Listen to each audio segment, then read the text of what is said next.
Hello, fellow gardeners! How many times have you hopefully soaked your seeds, only to end up with 3 spindly sprouts in a whole tray?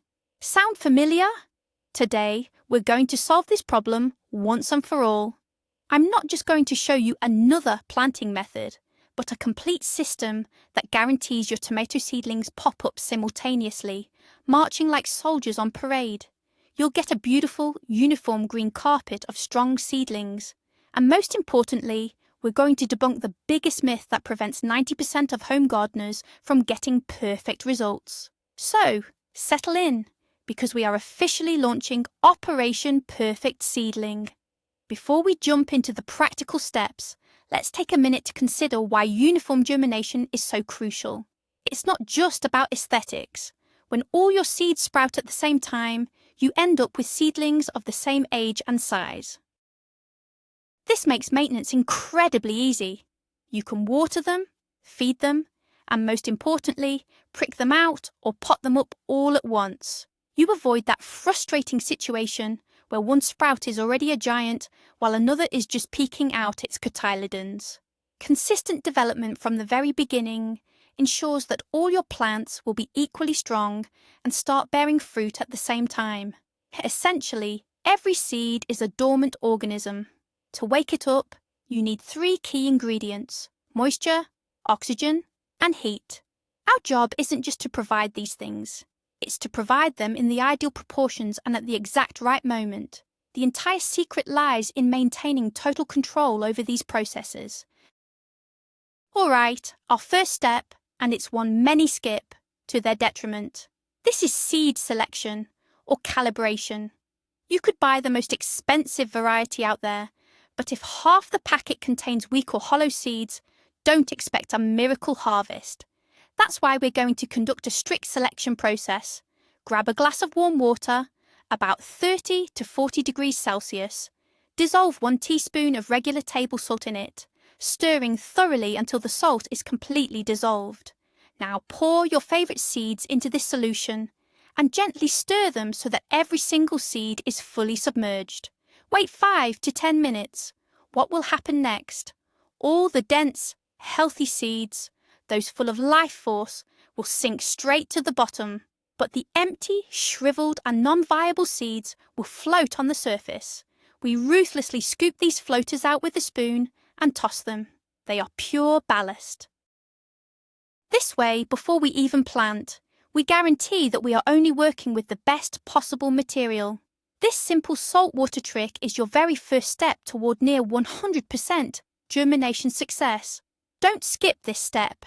It only takes 10 minutes, but it will save you weeks of waiting and frustration later on. Once we've selected the strongest seeds, we need to properly wake them up and reinforce their strength. The next critical stage is heat treatment or pre-warming. Why is this necessary? First, it mimics natural conditions. It's like the seeds being warmed by the spring sun, which gives them the crucial signal that it's time to germinate. Second, this dry heat helps eliminate some of the disease pathogens that might be sitting dormant on the seed surface. How do you do this at home? It's very simple. Take the selected seeds, rinse them thoroughly in clean water to remove any residue, and dry them until they are completely free-flowing. Then, wrap them in a small cloth bag, or simply place them inside a paper envelope. Now, find a warm spot for them.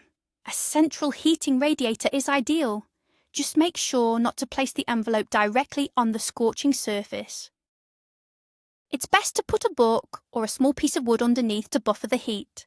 The temperature should be maintained at about 120 to 140 degrees Fahrenheit, 50 to 60 degrees Celsius. Leave them there for 2 to 3 days. This seemingly minor step significantly increases the overall germination rate and ensures that your seedlings sprout much faster and more uniformly. Think of it as morning calisthenics for your future tomato plants. Let's talk about seed disinfection. For many gardeners, this is almost a sacred ritual, but it comes with its own set of myths. The most popular traditional method is soaking seeds in a weak solution of potassium permanganate, or manganese. While this does work, we now have much more modern and, crucially, safer methods for the seed itself. Take hydrogen peroxide, for instance. Just standard 3% hydrogen peroxide right from the drugstore shelf. You don't even need to dilute it. Simply cover the seeds with the solution and let them soak for 15 to 20 minutes. Peroxide is a powerful antiseptic. It kills all the bad pathogens right on the surface. On top of that, it oxygenates the seeds, giving them a real jump start for germination. Once the time is up, simply rinse the seeds thoroughly with clean water. Another excellent option is to use biological fungicides, specifically those based on Bacillus subtilis or Trichoderma. Soaking your seeds in a solution of these beneficial microbes won't just disinfect them, it actually colonizes them with good microorganisms. These organisms act as a protective barrier, shielding the seedling as it grows. It's essentially like equipping your tiny plant with a personal army of bodyguards. We've selected, warmed, and disinfected the seeds. Now it's time to give them a real boost. This is the stimulation and soaking phase. The goal is simple: saturate the seeds with moisture and essential nutrients, ensuring they get the most powerful start possible. Forget plain water. We can offer our seeds something much better than that. One of the very best natural stimulants is aloe vera juice. If you have an aloe plant that's 3 years old or older, cut off one of the bottom leaves, wrap it in dark cloth, and refrigerate it for a week. This resting period allows the plant to produce highly potent biologically active substances. After a week, press out the juice and dilute it with water 1:1. Soak your seeds in this solution for 12 to 18 hours. No aloe, no problem. Use an infusion of wood ash instead. Just mix 1 tablespoon of ash per litre of water, let it steep for 24 hours, and it's ready. Ash is rich in potassium, phosphorus, and essential trace elements. Of course, you can also use commercial growth stimulants, such as epin or zircon. The main rule here is to strictly follow the instructions and never exceed the recommended concentration.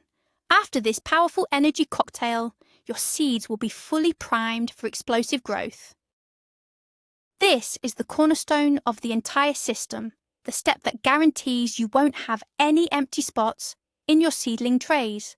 This is pre-sprouting or pre-germination. We are not going to sow blindly. We will only put seeds into the soil that have already proven their viability. How do we do this?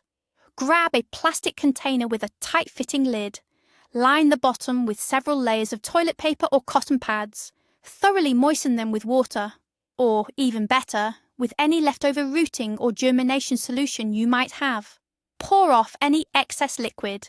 The paper should be thoroughly damp, but never soaking wet or swimming in water. Gently place your prepared seeds on this moist substrate, keeping them separated from one another. You can cover them with another damp cotton pad, close the container with the lid, and place it in a very warm spot. The ideal temperature is 25 to 28 degrees Celsius. Check them daily, in just 2 to 3 days, or 5 to 7 days. For certain varieties, you will see tiny white roots emerging from the seeds. There they are. These are our 100% guaranteed candidates for planting. Any seeds that haven't sprouted, we simply discard. While our seeds are starting to sprout, let's turn our attention to the potting mix. This is going to be home for our future plants for the next couple of months, so it has to be absolutely perfect. Store-bought potting mix is often a complete gamble. Too often it's nutrient poor, overly acidic, or sometimes even riddled with pests or disease. That's why the best soil mix is always the one you prepare yourself. Here is my trusted, proven recipe.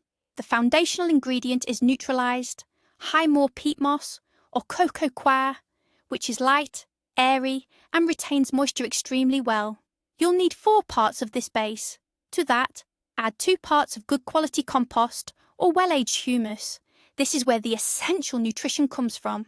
Next, add 1 part of standard garden soil or topsoil. This is important because it allows the seedlings to start acclimating to their native environment right from the beginning. Finally, add 1 part aerator. This can be coarse river sand, or ideally agro-perlite or vermiculite. We prefer perlite and vermiculite because they keep the mix breathable and help regulate moisture. Make sure you thoroughly mix all these components until you achieve a smooth, uniform texture. Sift the mix through a coarse screen or large sieve to break up any remaining clumps and remove twigs or large debris. What you should end up with is a light, fluffy, and highly nutritious growing medium. Think of this as the 5-star hotel for your tomato seedlings roots. Preparing the ideal soil mix is only half the battle. The second, equally crucial part is ensuring it's safe. Even the best soil contains fungal spores, pest larvae, and harmful pathogens. While mature plants can usually tolerate this, it can be deadly for fragile seedlings. This is why sanitizing your soil mix is a crucial step. Fortunately, you have several options. The first, traditional method is baking it in the oven. Spread your moist soil on a baking tray and heat it at 90 degrees Celsius for about 30 minutes. This method is highly effective at killing everything, but unfortunately it wipes out beneficial microbes along with the harmful ones. The second method is freezing.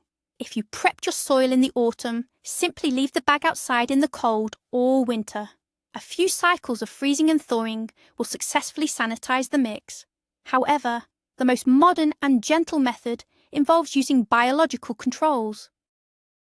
Soak your soil with a solution containing trichoderma or Bacillus subtilis about a week before planting. These beneficial fungi and bacteria will actively eliminate pathogenic organisms and colonize the soil, establishing a vital protective barrier. The soil is ready and the seeds are arriving shortly. Now we need to choose the perfect homes for our young plants. The container options are endless: nursery trays, peat pellets, standard pots, or even large boxes. So, which is the best choice? Since we are using the method of planting pre-sprouted seeds, small cell nursery trays or small pots measuring between 100 and 200 millilitres are ideal. Why this specific size? When the soil volume is smaller, the roots can quickly establish themselves, which is crucial for early development. This also eliminates the risk of waterlogging, oversaturation, or the soil becoming sour. In short, it encourages quicker plant development. The single most important rule for any container you choose is proper drainage. If your containers don't have holes, you absolutely must add them yourself. Stagnant water around the roots is a guaranteed way to cause damping off, or blackleg, and wipe out your entire batch of seedlings. Before you fill the containers with soil, it is essential that you thoroughly wash and disinfect them. You can sterilize them using a strong solution of potassium permanganate or simply a diluted chlorine bleach mixture, followed by a thorough rinse with clean water. Sanitation at this stage is absolutely crucial for the health of your plants. You might think filling a small pot with soil is the simplest thing in the world, but even this process has its nuances. How you fill the container directly impacts the health of the root system. The soil shouldn't be too loose or airy. If it is, it will dry out quickly, and when you water it, the soil will settle drastically, potentially exposing the roots. Conversely, you shouldn't compact it down into a brick either. The roots will struggle to breathe and develop properly. You need to find that sweet spot, the golden mean. To achieve this, fill your pots or trays with soil, then gently tap them against the table. The soil will naturally settle to the correct density. Crucially, do not fill the containers all the way to the brim. Leave about ½ inch, 1 to 1½ centimetres, of free space at the top. This headspace prevents water from spilling over the sides when you irrigate. Furthermore, as the seedlings grow, you can add a little more soil. This technique stimulates the stem to form additional feeder roots. Once filled, gently firm the surface using your fingers or the base of another small pot. Now your containers are ready to welcome their new residents. It's time for the main event, the actual sowing. Our seeds have already sprouted and you can see those tiny white rootlets. Handling them requires extreme care and precision. A standard pair of tweezers is perfect for this job. Gently pick up one sprouted seed and transfer it to the prepared cell. In the centre of each cell, create a small indentation, roughly 1 centimetre deep. You can use a pencil or the blunt end of your tweezers to do this. Carefully place the seed into this depression, making sure to aim the rootlet downward. If the rootlet bends or curls up, don't worry, it will find its way. After that, gently cover the seed with potting mix. There's no need to compact the soil tightly over the top. Just lightly cover it with a layer of medium. But why is a depth of exactly 1 centimetre considered optimal? If you plant it too shallowly, the seedling might emerge still wearing its seed coat or hat, which you will then have to carefully remove. If you plant it too deep, the sprout will struggle to push through the soil, wasting vital energy and becoming weakened. 1 centimetre is simply perfect. Once all the seeds are settled in their positions, it's time to water them. However, you must never use a standard watering can or a bottle for this initial step. A strong stream of water can wash away the soil, bury the seeds too deep, or even expose them completely on the surface. This requires a delicate approach. The best tool for this initial watering is a simple spray bottle or mister. Generously mist the surface of the growing medium with warm, room temperature water. The goal is to thoroughly moisten the top layer without creating a soggy mess. Another, even gentler watering option is the bottom watering method. Simply place your seed trays or individual containers into a shallow tray filled with water. The soil will naturally absorb moisture through the drainage holes, taking exactly as much water as it needs. Once you notice the top layer of soil has darkened and feels damp, immediately remove the containers from the water tray. This method completely eliminates the risk of disturbing the seeds and ensures uniform saturation of the entire root ball. After watering, you may want to lightly dust the surface again with dry soil or vermiculite. This creates a light layer of mulch, which helps prevent the formation of a hard soil crust. For our seeds to germinate quickly and consistently, they need optimal greenhouse-like conditions. Specifically, this means high humidity and stable temperatures. To achieve this, we'll create a simple mini greenhouse setup. If you are using specialized seed trays or starter cells, they usually come equipped with a clear dome or lid. Simply place the lid over the tray. If you are using standard cups or pots, you can cover them with plastic wrap or place the entire container inside a large clear plastic bag. This simple technique solves several problems simultaneously. First, it prevents moisture from evaporating off the soil surface. This means you won't need to water your seeds until they actually sprout. Second, the covering creates a unique microclimate with near 100% humidity, which is absolutely ideal for germination. Third, it helps maintain a stable, warm temperature. Critical tip: you must poke a few small holes in the plastic wrap or lid for ventilation. This prevents excessive condensation buildup and the development of mold or fungus. Now our cozy tomato nursery is completely ready to go. Now let's discuss the most critical catalyst for successful germination: temperature. This is the exact factor that causes many gardeners to fail. Remember, tomatoes are strictly heat-loving plants. For those seeds to sprout quickly and uniformly, they need a minimum temperature of 25 degrees Celsius. The ideal sweet spot is actually between 25 and 28 degrees. If you maintain this heat, especially since we planted pre-sprouted seeds, those first little seedling arches will pop up in just 2 or 3 days. So, where exactly can you find a warm spot like this inside an apartment? A place right next to a radiator works perfectly. You can also place the container on top of a kitchen cabinet, since heat rises and it's always warmer near the ceiling. Some gardeners use a heated bathroom floor, and of course, you can always invest in special seedling heat mats.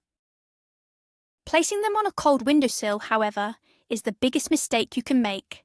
Even if the room temperature is warm, cold drafts always come off the glass, and your soil will cool down dramatically. At temperatures below 20 degrees Celsius, you might wait for weeks for sprouts, or they might not appear at all. Remember this simple rule: heat is the start button for successful tomato germination. Does light matter during germination? That's another popular myth we're about to put to rest. A lot of beginners immediately put their seed trays right on the sunniest windowsill or under intense grow lights. Not only is this unnecessary, but it can actually be harmful. While the seed is underground, it requires absolutely no light.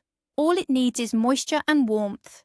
In fact, intense light can even slow down the process slightly, because it heats the surface of the dome or the soil, which increases the risk of the medium drying out too quickly. So from the moment you sow the seeds until the first seedlings emerge, keep your containers in a warm, but not necessarily bright location. This can be any convenient spot where you can maintain the required temperature. We'll discuss exactly when light becomes crucial in the next segment. This is the most critical moment, and you absolutely cannot miss it. So remember this rule: before germination, dark and warm. Following this will save you windowsill space and electricity. This is the most critical moment in the entire seed starting process. It's the stage when those first tiny seedlings start pushing their hooks up through the soil. The second you spot even one or two sprouts, you must act immediately, literally within a few hours. Take off the plastic wrap or humidity dome and urgently move the container into a completely different environment. Now your seedlings need maximum light and cool temperatures. The ideal conditions for the next 5 to 7 days are 16 to 18 degrees Celsius, 61 to 64 degrees Fahrenheit during the day, dropping to about 14 or 15 degrees Celsius, 57 to 59 degrees Fahrenheit at night. Why the need for these Spartan conditions? This technique halts the rapid vertical growth of the stem, forcing the plant to redirect all its energy into developing a robust root system. If you leave the seedlings in a warm environment, they will stretch overnight into thin, pale threads. Once they become this leggy, saving the batch is nearly impossible. But under bright light and cool conditions, you will produce stocky, sturdy seedlings with powerful roots. This is the foundation of the plant's health for its entire lifespan. Now let's focus on the lighting situation. Even a south-facing windowsill simply doesn't provide enough spring sunlight in most regions. The days are still short and often overcast, but tomatoes need at least 12 to 14 hours of bright light for healthy growth. Without supplemental lighting, the seedlings will stretch, become pale, and weaken. That's why a dedicated grow light isn't a luxury, it's an absolute necessity. So what kind of light should you choose? Forget standard incandescent bulbs. They produce much more heat than light. Full-spectrum LED grow lights are the best option. They are energy efficient and provide light that is the closest match possible to natural sunlight. The light needs to be positioned directly above your plants, about 15 to 20 centimeters above the tops. As the seedlings grow, you'll need to raise the lamp accordingly. Turn the supplemental light on in the morning and off in the evening, creating a full, extended photo period for your plants. This routine ensures your seedlings develop properly, meaning they will be stocky, have thick stems, and feature healthy, dark green leaves. We've moved our seedlings to a cooler, brighter location. After 5 to 7 days, once the seedlings have established themselves, we need to adjust the temperature settings again. Now we're going to create conditions that are as close to natural outdoor conditions as possible. During the day, when the sun or grow lights are on, the temperature needs to be slightly higher, around 20 to 22 degrees Celsius. This stimulates photosynthesis and encourages rapid growth. At night, however, we need to drop the temperature down to 16 to 18 degrees Celsius. Overnight, plants stop photosynthesizing and instead respire, using up the nutrients they accumulated during the day. In cooler temperatures, the respiration process slows down, meaning the plant wastes less energy. This significant drop between day and night temperatures essentially hardens off the seedlings, preventing them from becoming leggy and helping the stems grow thicker and stronger. How can we achieve this temperature swing indoors in an apartment? During the day, you can keep the trays in a warm room. Then, at night, move them out to an enclosed balcony or simply place them closer to a slightly open window. This simple gardening trick will ensure your seedlings are strong, robust, and highly resilient to stress. Now let's talk about watering. After you remove the humidity dome or plastic wrap, the top layer of the potting mix will start to dry out. And this is where another common beginner mistake occurs: overwatering. The delicate roots of young seedlings are incredibly sensitive to excess moisture. If the soil stays constantly saturated, the roots essentially drown and can quickly rot. This creates the ideal conditions for damping off, a devastating fungal disease that can wipe out an entire tray of seedlings in just a couple of days. Therefore, you must water sparingly and only when it is truly necessary. Use the top layer of the soil as your guide. If the surface is dry down to about 1 centimetre or half an inch, that's your cue to water. Always use lukewarm, room temperature water. It's best to water in the morning. For these small seedlings, it's convenient to use tools that allow precise control, such as a bulb syringe, a needleless syringe, or a small watering can with a fine spout. Apply the water gently, directly at the base of the plant, making sure not to splash the stems and leaves. Remember the golden rule of seedling care. It is always better to slightly underwater than to overwater. Even if you've done everything perfectly, sterilize the soil and seeds, and maintain the right watering schedule, the risk of disease still remains. That's why prevention is the best medicine. From the very first days of your seedlings' lives, we can help them fight off illness. To do this, we turn once again to biological solutions. Every 10 to 14 days, water or spray your seedlings with solutions based on Bacillus subtilis or Trichoderma. These beneficial microorganisms colonize the soil and the surface of the leaves, actively preventing the development of harmful pathogens. This method is completely safe for both your plants and for humans. This type of prevention acts like a natural vaccination for your seedlings, building powerful immunity. It's much simpler and more effective than trying to rescue sick plants later with harsh chemical fungicides. Regular preventive treatments are the key to your peace of mind and the guaranteed health of your future tomato harvest. Let's take a moment to summarize why this method is absolutely foolproof. What's the secret? The truth is, there is no secret. It's all about having a systematic approach and maintaining total control at every stage. We don't rely on luck. We start by selecting only the strongest seeds. Then we awaken them, sanitize them, and provide them with initial nutrition. When we put them in the soil, we're not dealing with guesswork. We are planting seeds that are already alive and sprouting, which guarantees a 100% germination rate. We prepare the perfect home for them, a loose, nutritious, and safe growing medium. We create the ideal starting conditions, warmth and humidity. And at the most critical moment, the appearance of the seedlings, we completely change our tactics.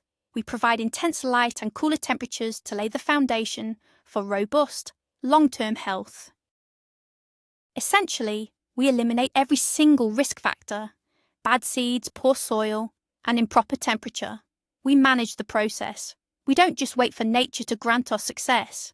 This approach requires a little more attention up front, but it pays off in spades when you see neat rows of healthy, sturdy seedlings right in front of you. So, as you can see, achieving healthy, uniform tomato seedlings isn't a matter of luck or magic. It's simply the result of smart, consistent steps.